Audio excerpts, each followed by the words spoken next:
क्या आपने कभी स्पिनोज शार्क के बारे में सुना है? खैर, आप अकेले नहीं हैं।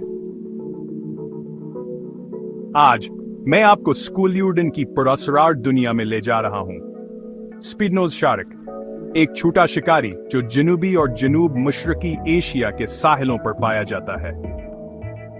जब ज्यादातर लोग शार्क का तस्वुर करते हैं तो वो बड़े जबड़ों और तेज दांतों के बारे में सोचते हैं।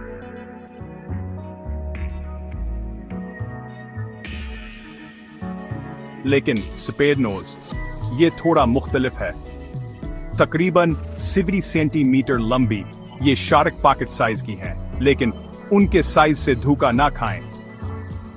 सफेद नोज शार्क अपने माहौल के लिए बिल्कुल मौजूद हैं।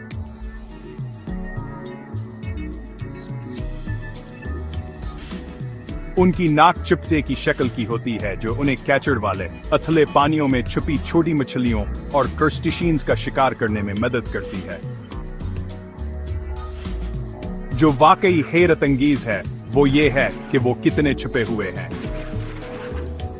ये शार्क इतने अच्छे तरीके से छुपे हुए हैं कि तजुर्बाकार गोताखोर भी अक्सर उन्हें नहीं देख पाते।